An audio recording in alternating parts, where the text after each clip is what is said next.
Hey, it's Elizabeth D'Alto, and this is the Untame the Wild Soul podcast.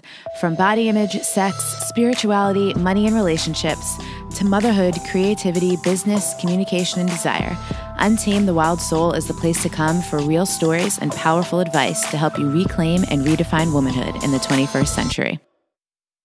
What's up, everybody? Welcome to the Untame the Wild Soul podcast. I am your host, Elizabeth D'Alto, and today's guests are dear friends of mine and two of the most dynamic and creatively expressed people I know, Renee Airya and Akira Chan. I was especially excited to interview them together as they are both a couple and co-founders of a production company. They live together, they work together, and they do an amazing job at maintaining their sovereignty. We talked a lot about creativity in this interview, from creative processes to using creativity as a form of self-care, and how to communicate things to yourself through creativity. We covered rituals to be more creative and explored the intersection between health, both physical and mental, and emotional, creativity, and productivity. We also got into identifying your passion wheelhouse and being a creative channel. This is definitely a listen more than once type of episode, so enjoy. And if you'd like to share your insights and takeaways with me, you can find me on Facebook at facebook.com/Elizabeth D'Alto or on Instagram over at instagram.com/Elizabeth D'Alto. Thanks, and let's get into the show.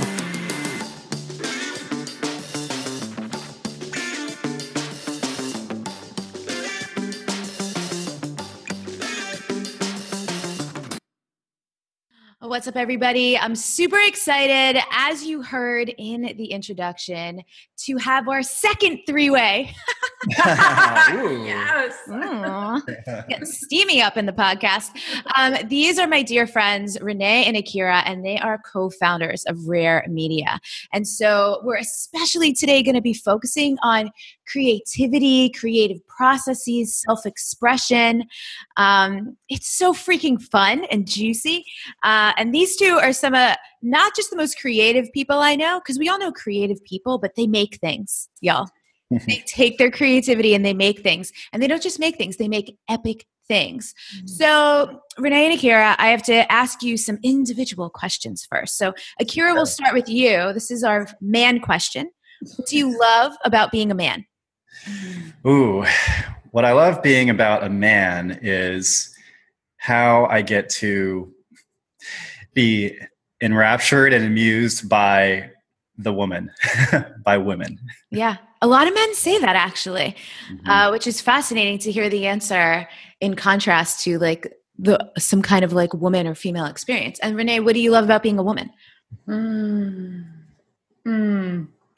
I love feeling everything. You know, I obviously in this lifetime really don't have a comparison mechanism to know if men in general feel to the capacity that I do, which I kind of, put together with being a woman. So yeah, I would say being able to feel everything and then also being able to have discernment for how I can still move in the world and be a wildly expressed person despite feeling everything, because sometimes it wants to paralyze you, a little bit. So it's being able to dance all the time, really. I like that term, wildly expressed. Were you always that way, or is that something you had to cultivate? I was always that way. Mm-hmm. Yeah. I trace back, my mom told me from the time that I was very young that I was sort of a ringleader, of my friends. I think I naturally gravitated kind of towards being a rebel and an expressive, but my expressions didn't come in the way of being on stage and being a performer. That wasn't it. My expression really came out in observing and acutely listening to what was happening around me, and then identifying my opinions and my feelings around things and using my voice to communicate and really just assign, I guess, my place in the world. And I think that's where I have found the majority of my freedom, which is a different type of expression than I think what people might think when they say wildly expressed. I'm not, dancing nude on stages or anything, although that might be fun too.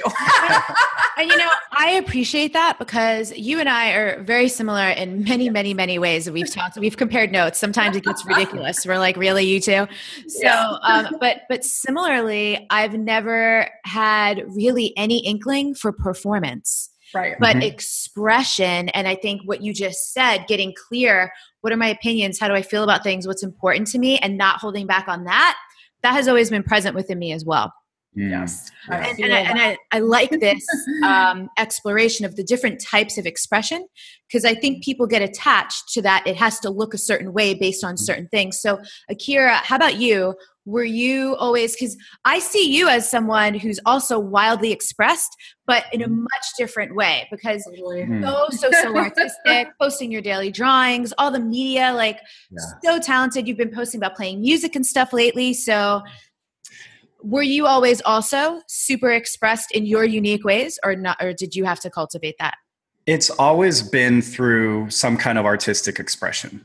And for a long time, I mean, that was my safe place, is where I could be, that where I would produce something. Maybe I was doing drawings as young as, elementary school. And what I would then produce and present would get a lot of praise and positive feedback. So that became a really, not only a safe way of expressing myself, but a effective way of expressing myself. And I kept working on that, cultivating it, relying on it. And I'd say, if anything, it's definitely developed that side of me that has, had the great pleasure of just doing that my whole life. Producing art through video and filmmaking and hand-drawn art and things like that. And I think over time, I've learned to express myself more in the moment and have more emotional, direct expression. A lot of that, influenced by the relationships I've been in, and especially this one with Renee, because she is all that. She is very expressive, very transparent in the moment, and that kind of freedom of expression, her being able to play all her notes so freely, is what I mentioned at the very beginning, just that, like, I'm amused by it. A lot from it. Did you mind actually if I share something, because this is so insightful, these questions that you're asking? It's actually occurring to me that I think the foundation of what you just asked and what we just shared is probably the reason why we work so well in business together, and why we gravitate towards kind of being aligned in the same purpose. Our love, our company name is Rare Media in Rare Creatives, and Rare Love, we always say is the kind of primary pillar of everything that we create.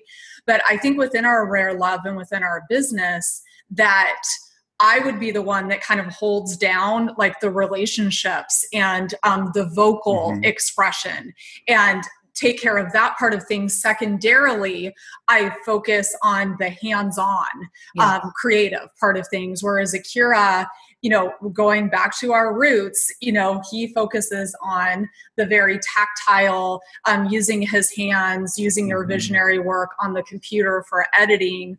Like that would be more of your primary role. And then secondarily in, expression with clients. So that's really cool that I just kind of saw the overlapping. I love that. And why it probably works well, because we're the same but different. And I appreciate you sharing that, because that demonstrates exactly what we were saying, how everyone's expression is going to be different. And, we live in a culture that people compare themselves all the time and think they should be more of this or should be less of that. But really, we get to surround ourselves with the appropriate puzzle pieces that allows us to be more of what we are, where it's complementary. Yes. And we get to fill in, this is why relationship, whether it's romantic partnership, business partnership, or within an organization and team dynamics, is so freaking important. Yes. Yeah. And it's inspiring. I see him do his work. I follow all of his stories on Instagram too. From across the room. I'm just kind of sometimes working up in my own individual space, and I'm like, oh my gosh, he has some amazing stuff. Going on down there. And I'll be totally honest. Akira and I have known each other for 7.5 years. We started out as friends, and for 4 years, kind of awkward friendship of crush on each other. What is going on? Like teenagers. That's another story, probably for another time. But from the onset of meeting him, I think I was so attracted to him because I almost felt as though he, quote, had a gift that I don't have. Yeah. Speaking into what you're sharing about, sometimes the comparison, he is just so incredible at expressing himself through visual arts. And I think a part of myself has always wanted to feel free, in that way. So I get inspired by him. And sometimes I do my own, 5-minute drawings. Then I'm super shocked with what comes out, because in my head, I think, oh, I just don't have any talent at all. Right. But when you let go of that and just go into the present moment, you always are at the very, very, very least communicating something to yourself, even if it doesn't maybe look like something that someone's going to pay $1 million for. You reconnect with a piece of yourself. And so Akira, being in your presence has definitely been inspiring for me in that way. And to also have freedom to not even compare myself to that anymore. Yeah. Thanks, babe. I mean, it's true. There's I feel like we have a relationship where we're two parts to a mutual whole. Yeah. And that's in all aspects. It's expression, it's our skill sets and our experience, even our community and network that we kind of brought our worlds together when we started this company. And I think one thing that you probably realize, but is big for me, is that Renee is completely embedded in everything we do creatively. I mean, our company name was inspired by a dream I had about Renee. And our logo is her fingerprint. I mean, she is completely... I'm all up in there. It's an adjusted fingerprint. The hackers out there are like, you put your fingerprint in the logo? You won't get much. But. We've seen way too many action movies to think that that's a good idea. Renee, this point that you made, this thing that you just said, I just need to repeat it to make sure it really landed for people. Yeah. To make the attempt at creativity regardless of the outcome, because at the very least, on some level, you're communicating something to yourself. Yeah. Because I know people listening have these urges sometimes, just as we all do, and go, why bother? I'm not any good at that. It doesn't matter. And what's funny, of course, Renee and I, for those listening, we have ridiculous synchronicities. Like we'll message each other on the same day about like what's coming up or what's going on or something we're doing. And we're like, no surprise, very similar. I sat down just to like say some prayers at my altar this morning and I started singing. I don't sing. You don't want to hear me sing. I would have subject people to that. I'll do some karaoke once in a while because that's like, the context is it's a joke. Yeah. Totally. Get away with like having offensive singing voice. Right. But the way it felt and to feel like my voice reverberating in my body and down in my belly and through my diaphragm, like it was for me. It didn't matter the quality or what it sounded like. That was so soothing. Absolutely. Yeah, it is. I mean, it's so healing. Everything about using the voice is so healing. Yeah, absolutely. I mean, we were just talking about this in a group we were in about how we all express differently. And, we all come with our cultural, environmental influences. I'm mostly Asian. I'm half Japanese, quarter Chinese, a quarter white. And there is a cultural element to that in terms of, repressing emotions, repressing the negative emotions, being very obedient, not stirring, not rocking the boat. And, I think those things, you keep a lot of that to a certain amount, but life experience, you either grow out of it or you kind of rely on it. And the visual metaphor I always use for this is a instrument, like a flute that's got all these notes, and you learn over time which notes work well with your relationships, with your boss, with your family, and you kind of play those safe notes, and they kind of tend to be in the middle. They're not on the far ends of the spectrum where you're like either really direct and assertive or you're really soft and no one can hear you.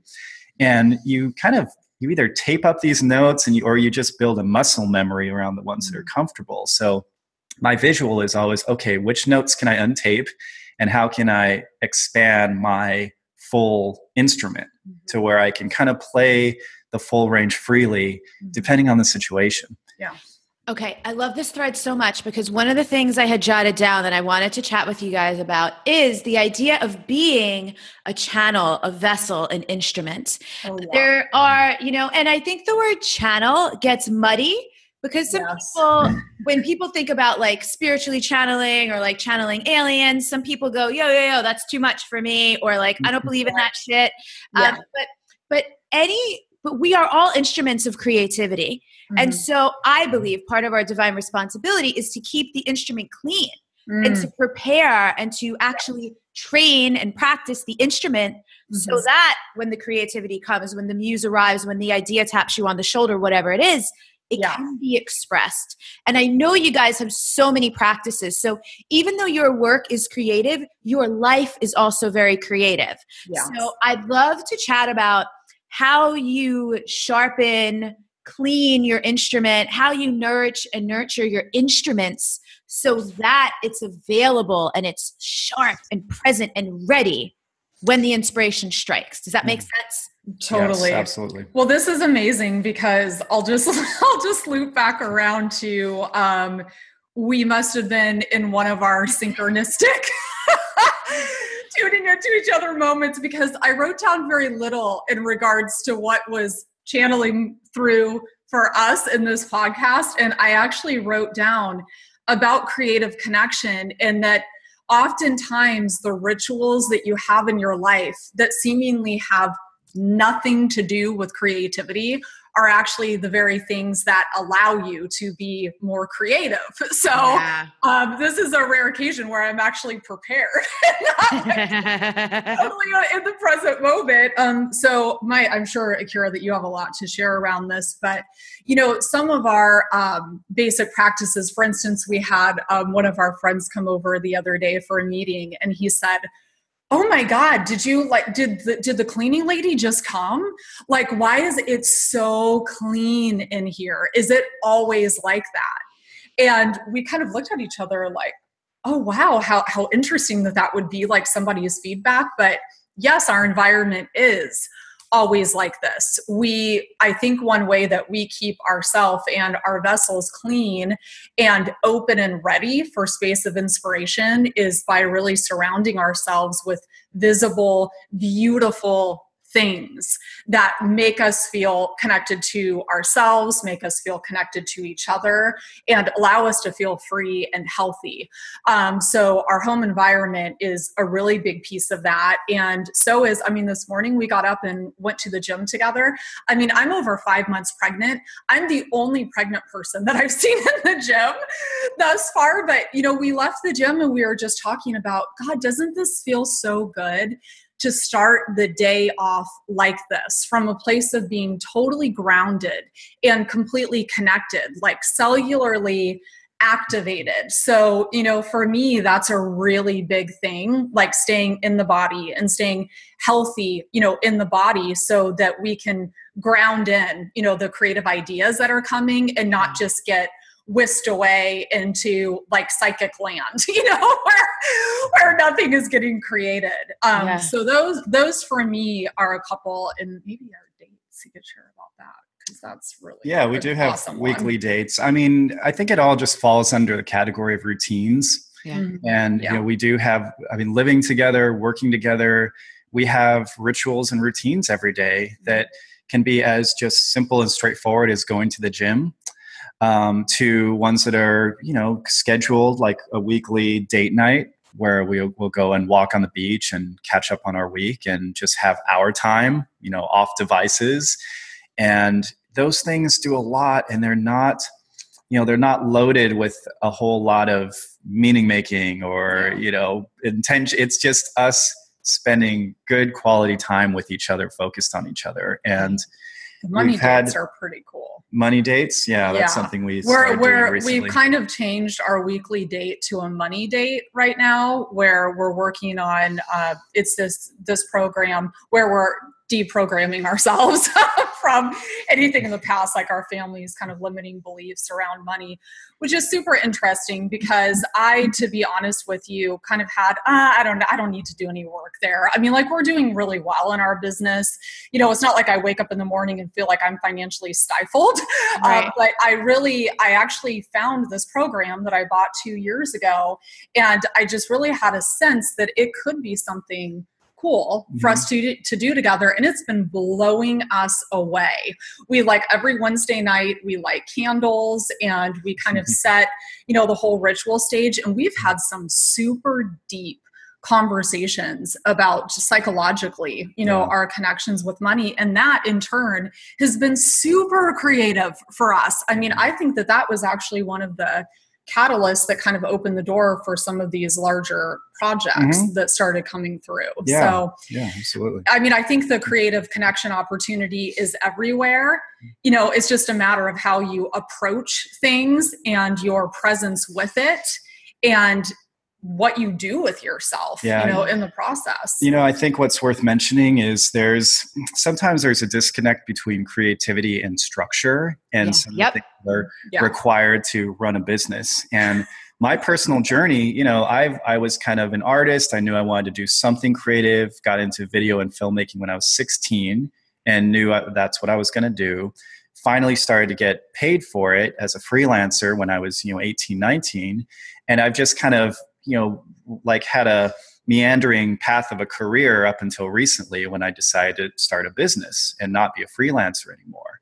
And up until recently, it was kind of just, I'm an artist. I'm a quote artist. I'm a creative type.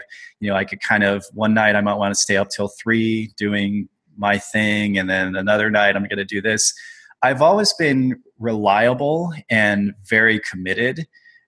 Just as a person. And I think that differs from person to person, but I think routine and structure is really what might be the most valuable thing for anyone who kind of considers themselves a creative type and might have some kind of separation between living a creative life, meaning no structure, no rules, no boundaries because it feels good or it feels free, and actually doing the things that are going to really stabilize and create a foundation for you to do much more.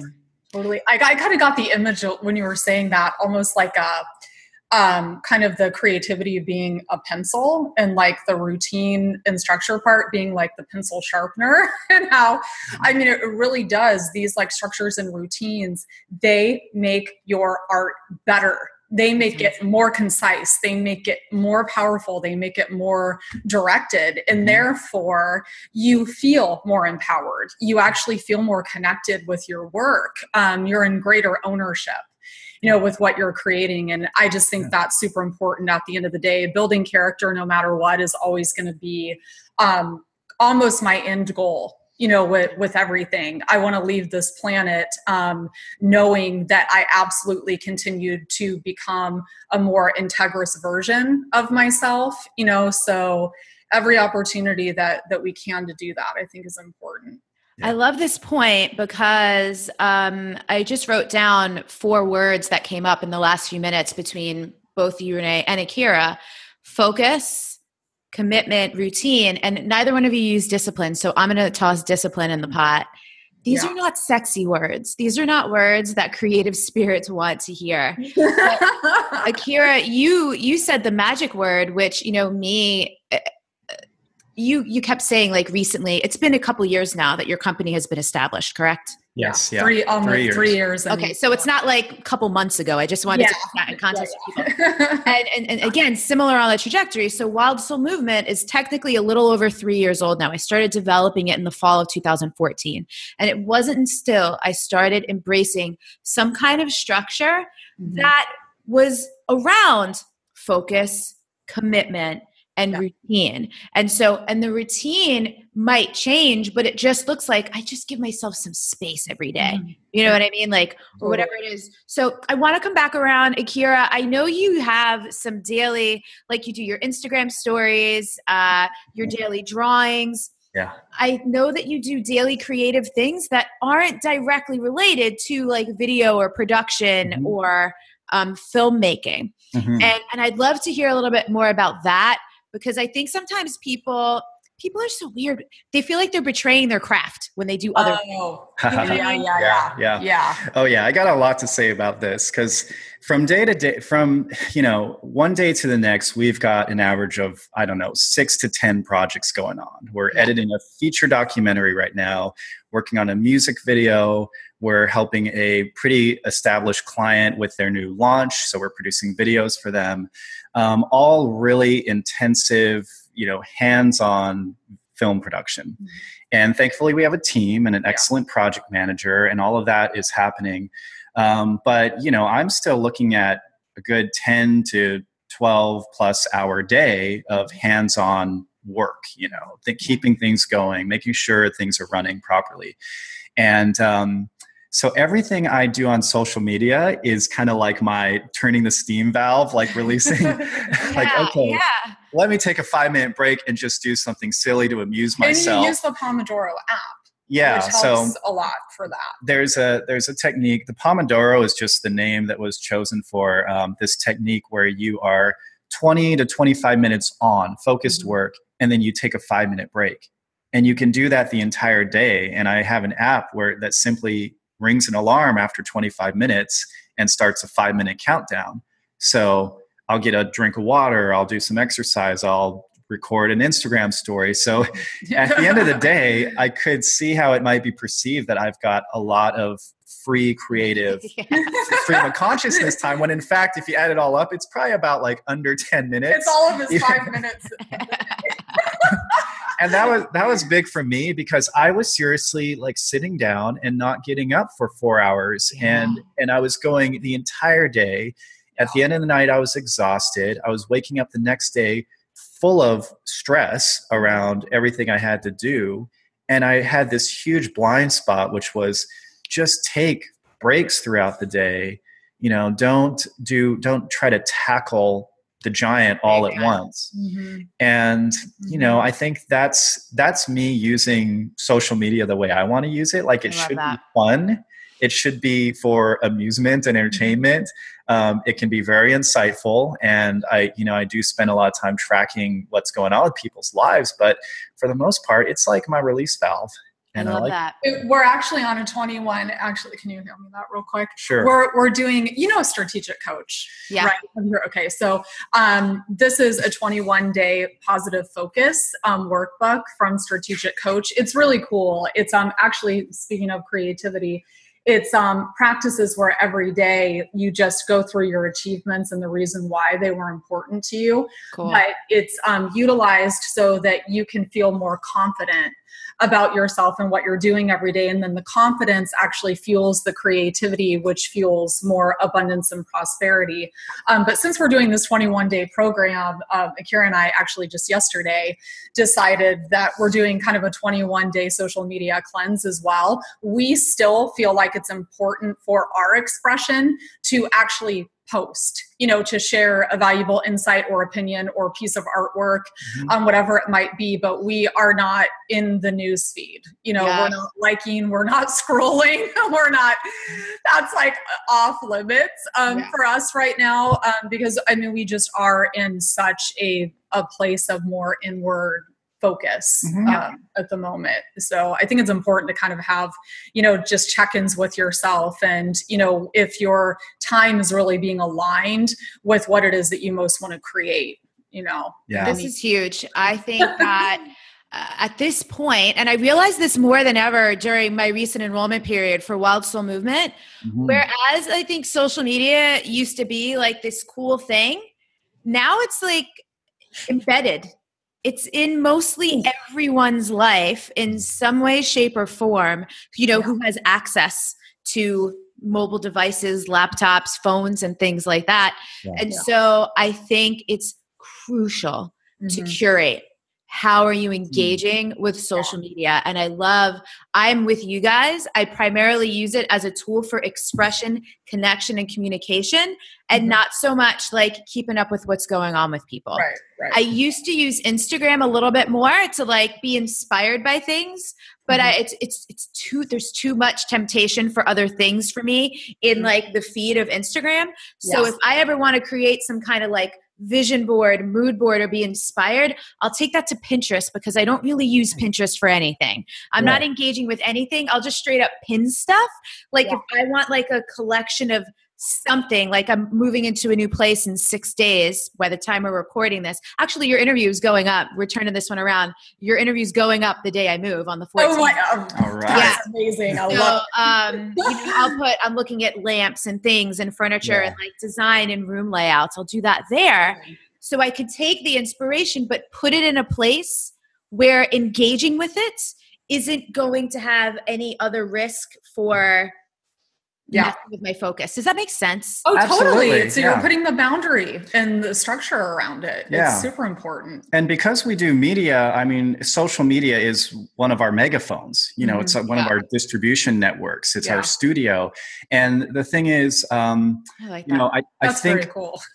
I'm going to just make something up right now that I'm seeing from our conversation, which is I practice these 3 C's. So you curate, which you just added that in. You curate what you're consuming because you are what you watch and what you click, and you actually begin to see that feedback because things are memorizing your preferences. So when you're seeing that stuff, those like trashy tabloid articles and pop-ups that you don't want to see, well, you kind of set something off to have those coming at you. But curate, then create, and finally consume. And I try to create more than I consume every day. I love that. And naturally that occurs because we're always doing something that's productive. But there will be some days where I'm consuming a lot just because I need to distract myself. Right. And I've had those nights where I'm just scrolling through the feed, getting all those hits and just keeping my brain going. And I don't have anything to show for it after that. And I love it's like sometimes that's even valuable. You know what I mean? Sometimes you just kind of need to be in the mode of just not even being present for just like a little bit. You know what I mean? Intentionally though. I feel like there's a difference. When it's mindless, not helpful. When you're choosing it can be helpful. And some of those moments actually, and I think this comes back to the curation point. Yeah. I've had many moments where by following the crumbs of like, whatever, click this is like the vortex of social media sometimes. Yes. I land on something that's like the exact thing I needed. Yeah, totally. I'm thinking of a time, I don't even remember what the specific was, but I landed, I do remember exactly what it was. My friend Jen Blackstock, who you guys know, I don't know if you've ever met Jen. Love her. Had told me about Navaratri, which I think I'm saying it right. It's twice a year Hindu celebration of the goddesses. Oh, yes. And I wanted to know more about it, but it was one of those things that I'd like bookmarked to learn more about later. And then there I am one day scrolling on social media. Shiva Ray posts something about Navaratri, which by the way, Akira, I saw you posted a picture of you and Shiva from Burning Man. Yeah. Years ago the other day. Synchronicity. And then she had posted it. It was right around. It was going to start up again for the fall season. And she had a little course to go with it that she was co-doing with Sally Kempton, who's the author of my freaking favorite book, Awakening Shakti. And I was like, okay, this is one of those like social media can be also a vehicle for like right time, right place. Thank you for delivering me to the thing that I didn't know I needed in the moment, but because it was curated. Social media for the win when it's curated. When it's curated. Can I also add something that's just coming up as being, I think, an important bridge? One of our missions with Rare Media has always been to empower creatives to move from a place of scarcity mindset to more of an abundant, ownership type of mindset. And, oh my gosh, what was I going to say? I just looked at you and I got totally distracted. I do that. I know what it is. Distracted in a good way. I love that. Because you were asking about, it's almost like I kind of heard in your question a couple of minutes ago with Akira, almost like how can you make so much time to do all of these creative things, right? Mm-hmm. So Akira and I had that very question whenever we started Rare Media. We opened Rare Media as Rare Media, and throughout time, like these last 3 years, it's actually now transitioned into Rare Creatives. But when we started partnering together, I mean, we have this whole list of things that we know are ours to do and that we want to create. And video media is only one of those things. You know, it's like, it's spoken word, it's oracle cards, it's paintings, it's visible artwork pieces. You know, we have many different niches and genres that we want to touch into. I'm sharing this because I know that there are so many creative people out there that just don't want to take the first step in commitment in their business. And sometimes the commitment is, right now, I am going to focus on this. So we chose the right now, we are going to focus on media. We're going to kind of ride this wave, you know, as far as we can with media. It is in our passion wheelhouse. We do enjoy it. The universe was very lovely and divine in connecting us with the exact right people at the right times. So we were really able to leverage our connection with media in what we were delivering to people and create a certain amount of prosperity, abundance, and stability for ourselves so that now we can start making some of those processes a little bit more passive. You know, we have a bigger team that can help with a lot of these daily duties. So now we have more space to work on some of our other creative endeavors. You know, and for Akira, he is creating a Dudek, you know, for men. And by the way, podcast listeners have heard, probably it was many episodes back. We'll find it and we'll put in the show notes. My women know Dr. Matt and they love Dr. Matt. Yes. So they will be very pleased to know that Akira and Dr. Matt are creating that Dudek together. They are some serious hot dudes creating. I love that. It's so rad and so masculine and love it. Like, science and awesome based. And we have, you know, another thing that we've created is our manifesting mandala.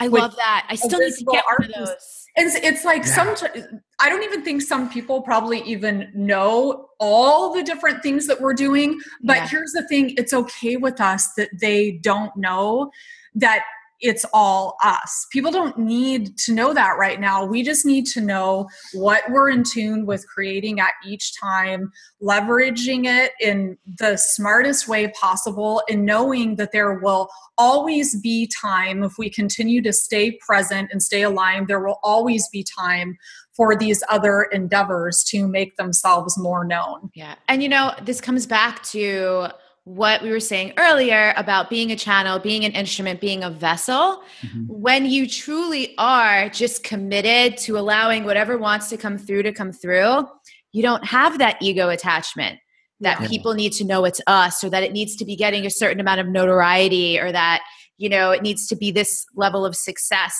And for people listening, again, I know not everyone who listens to the show is an entrepreneur, but your creativity it could be in how your children show up in the world, like how you parent, or how you do your job, or maybe not how you do your job, but how you show up to your hobby, or, you know, whatever it is. So when we talk about commitment, you know, Renee and Akira run a business, I run a business, we're often putting things in that context, but you can really apply the things that we're talking about to any context. So I want to come back to something that it's come up twice in a couple of different ways. Renee, you talked about health.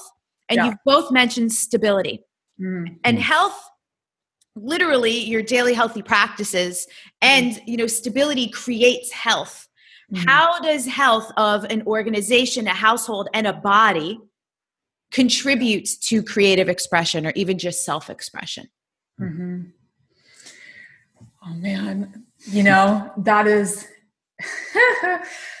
such an awesome question. I think I probably have a very unique viewpoint on this one, because I mean, you, Elizabeth, know, you know, some of the story of my life, you know, of my health story.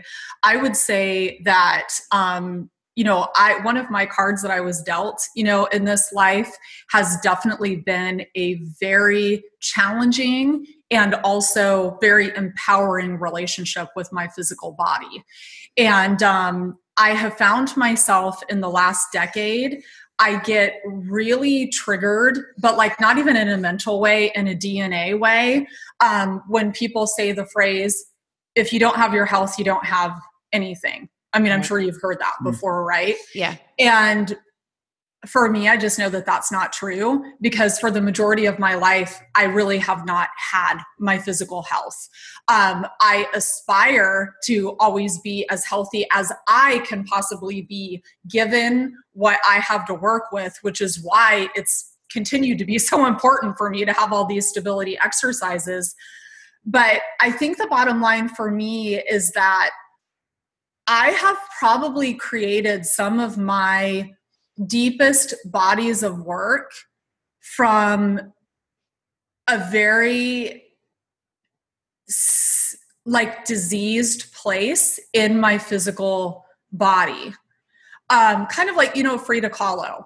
Right. Okay. So her, the artwork that arose in her from having experienced just pain and, disconnection and such feeling and presence with her physical body through her diseases and illnesses that she went through.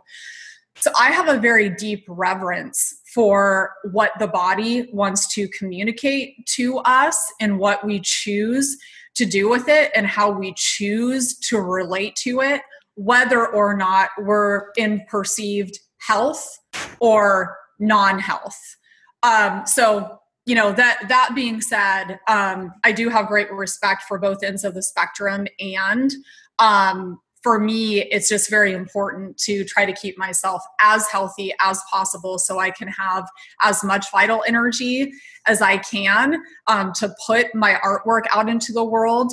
But I've come to terms with that for me, there are seasons that are very pronounced where sometimes I am very deep in the season of winter, and it will not seem like I'm doing or creating anything in my life from the outside, but in the inside, there is very deep cultivation that is going on. And I'm super aware that at some point it will bloom and it will blossom, and I will have the ability to take that out somehow in the world for other people to see, even if that's just how I'm able to show up in a conversation with someone, it's, this is I hope I'm putting the right words to it's great. Okay. I'm curious, did you always have the patience in those cultivation periods? How did that so painful? I talk about this a lot. It was like when you can feel your potential, when you know you have so much to give, and whether it's artistic or love or you want to help people, whatever, and it's not ready to manifest yet. Yeah. That could be some of the most challenging time, because you're like, let's just get on with it. So how did you cultivate? How did you develop that patience? Well, I used to get really, really, really pissed off, and I have, my ability to express is very high.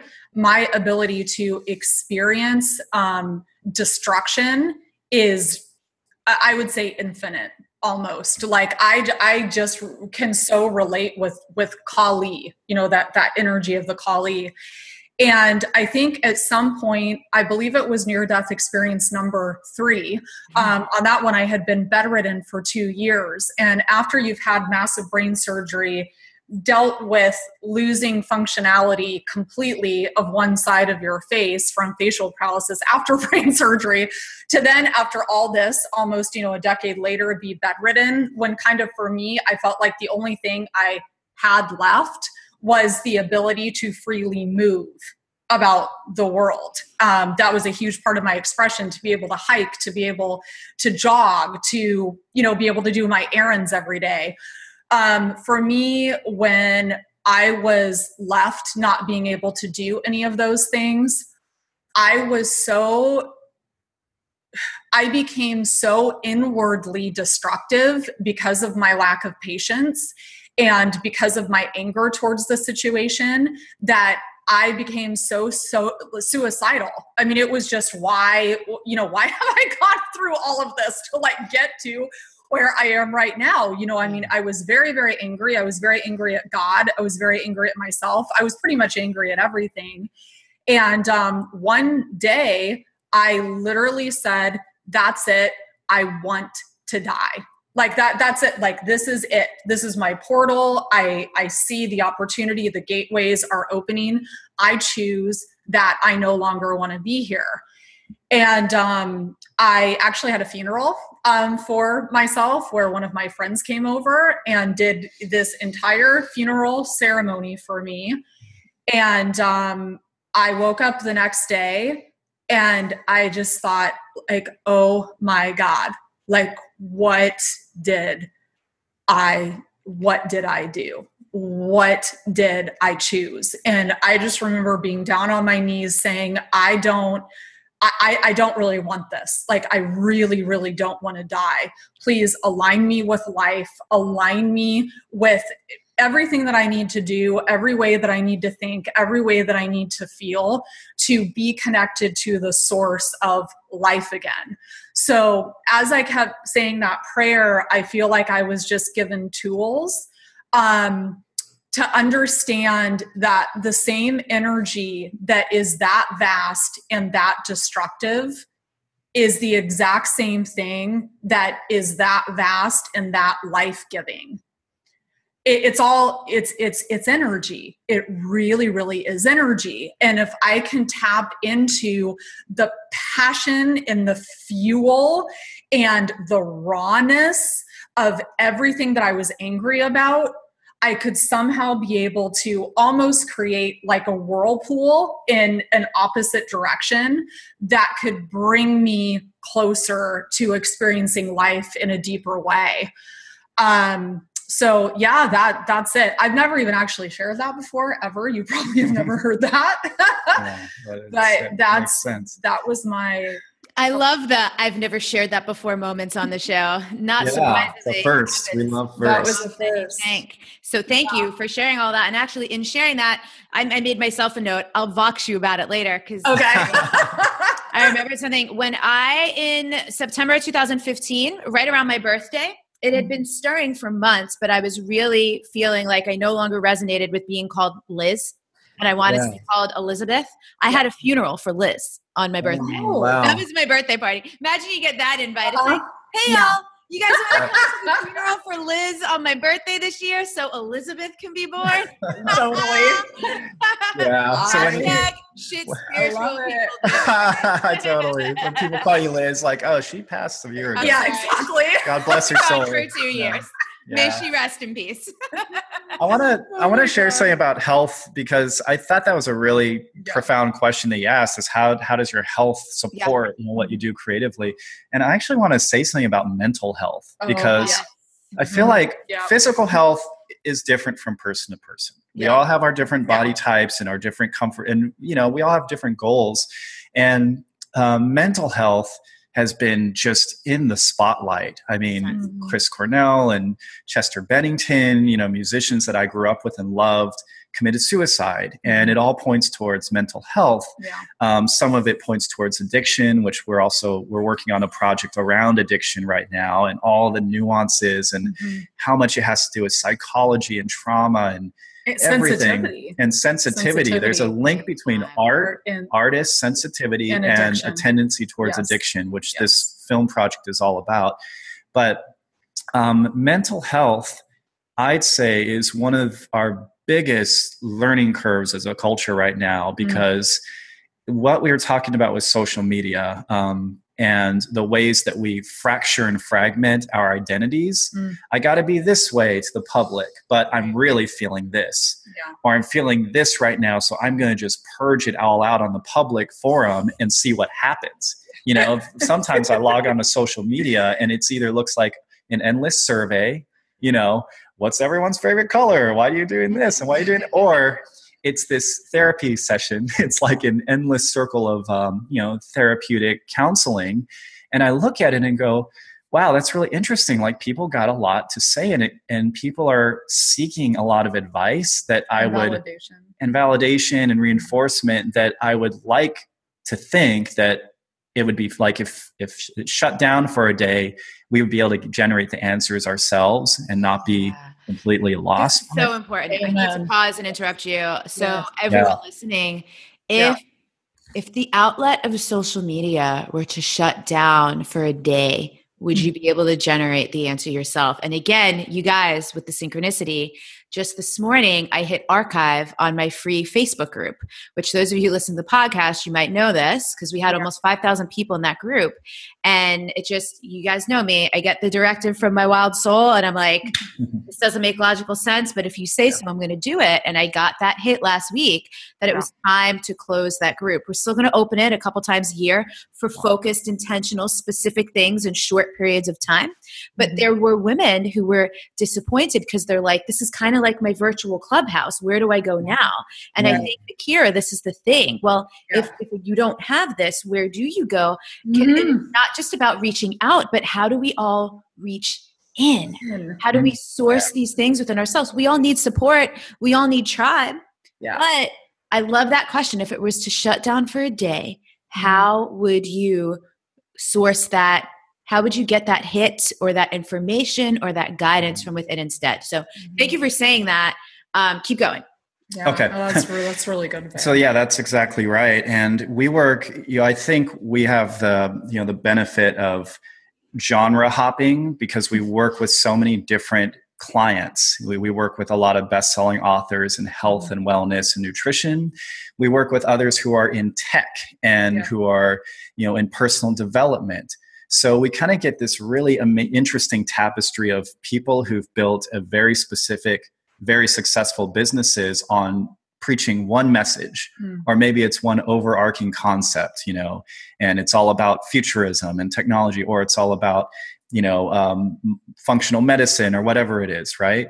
So we kind of get to cherry pick between all these different communities and quote, thought leaders and influencers.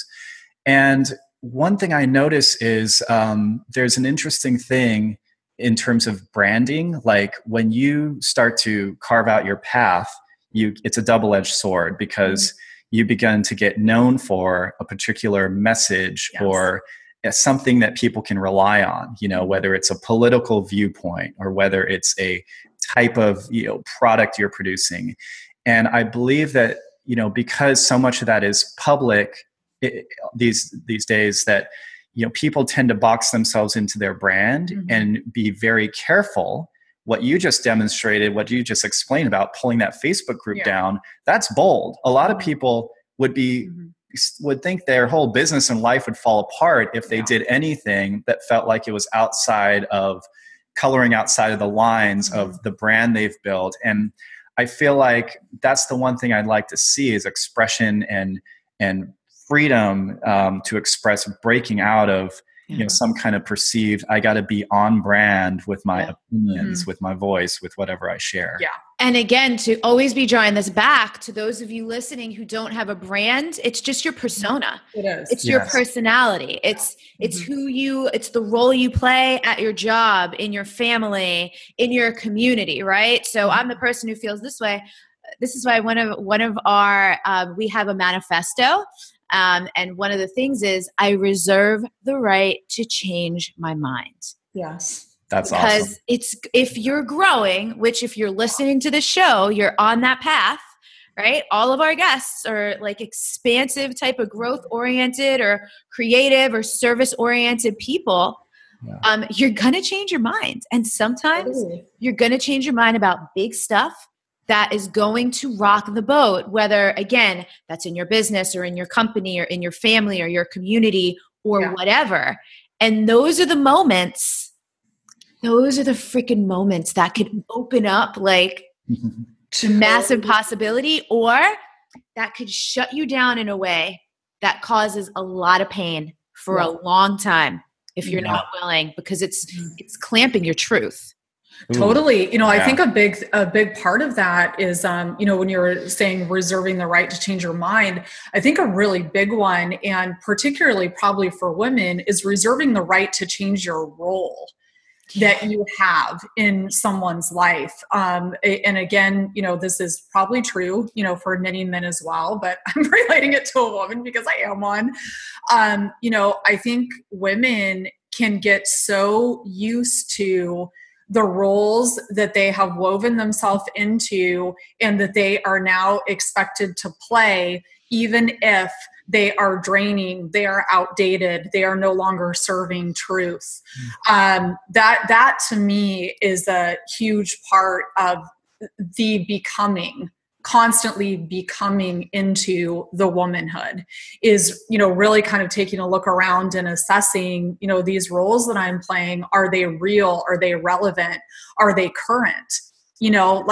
Because so much of our identity, it really is like entangled, for better and worse. I mean, entangled in beautiful ways often, but sometimes entangled in very disempowering ways in our relationships that we have with people, both personally, romantically, and in business. We actually just had a conversation this morning about, okay, so, this particular role with, a couple partners in our life, we are the supporter role. And where Akira and I are that for many people, we're a safe space. We're compassionate and we're not judgmental. We're very easy to talk to. But, for this particular relationship, the role of the supporter, which was once really healthy, has actually turned into an enabler role.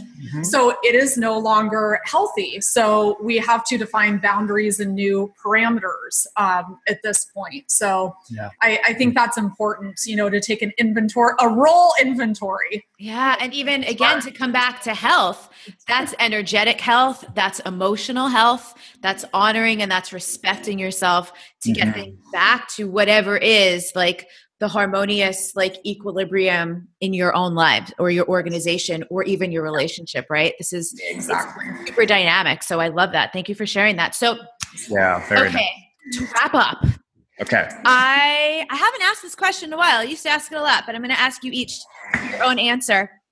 So when I talk about wild, or when I use the word untamed, all I'm really talking about is coming home to your true nature, right? Sometimes people hear those words and they imagine they need to be like barefoot, naked, screaming in the woods. But it's just in a world that wants you to comply, to be more like its rules and, the dictated structure. It's more just about being like, no, this is my truth. So what's just one closing thought? Renee, we'll go with you first, that you just want to share. It could be anything, just under the idea of coming home to your true nature, or untaming yourself, or anything. I know it's big. That one's so big because yes, I am actually one of those that I do just want to be barefoot and naked. So let's just put that out. I'm pregnant, barefoot, pregnant, and naked. I'll just share this one because it's just been coming up every day and multiple times a day. I think that people I think often people can have a perception that the majority of people cannot handle truth. And because of the assumption that people cannot handle truth or cannot handle confrontation or cannot handle potentially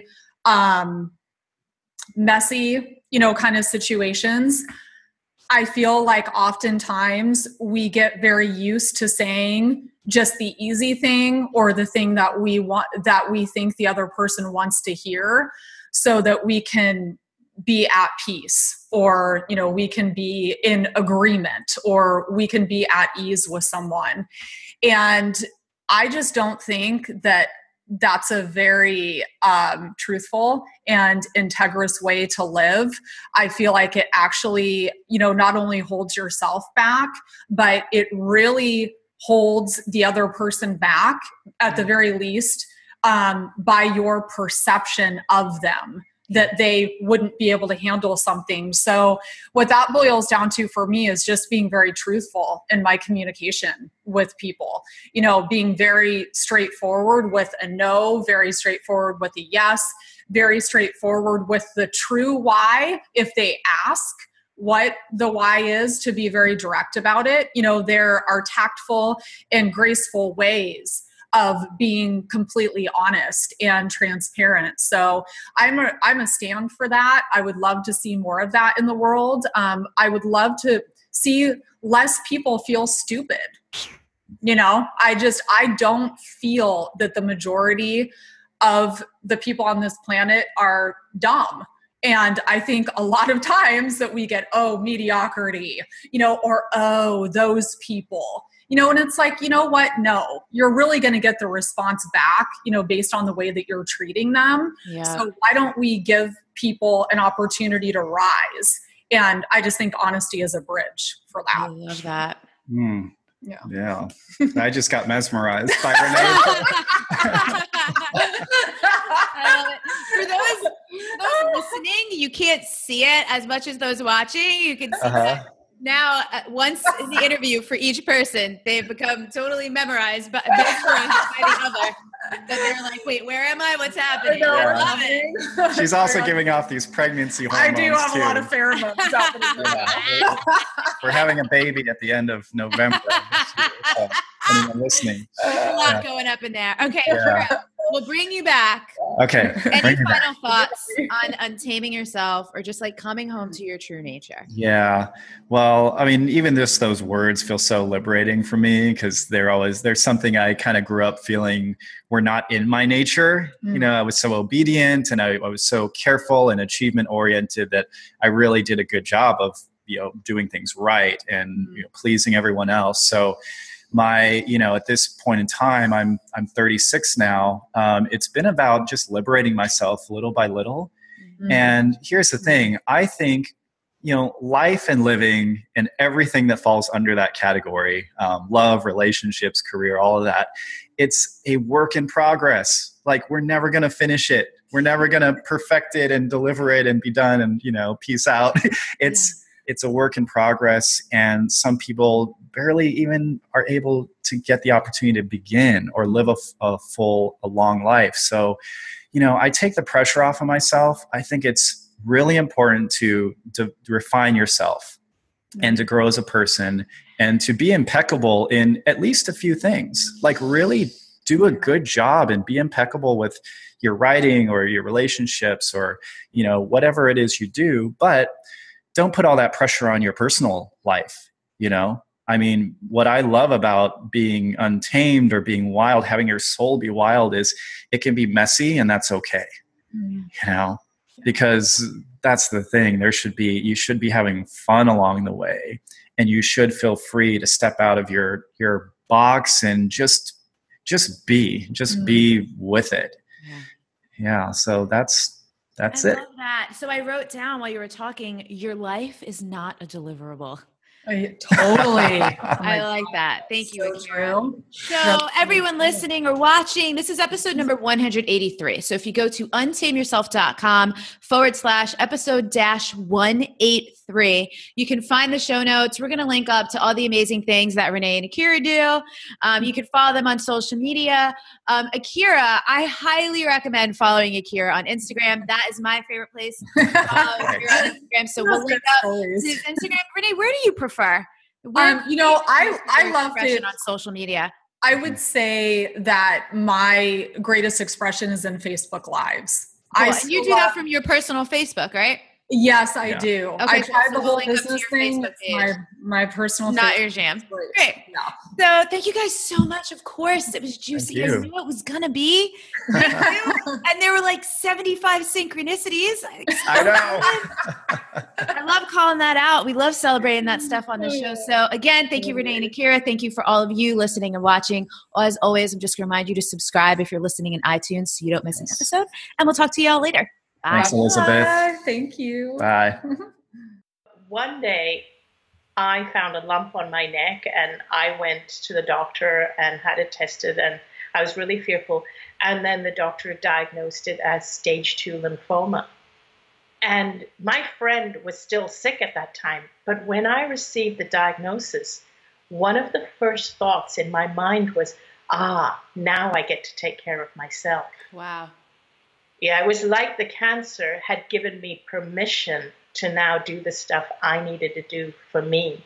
And so one of my messages to my listeners or my audience is you don't need an illness to give yourself permission to take care of yourself. You really don't.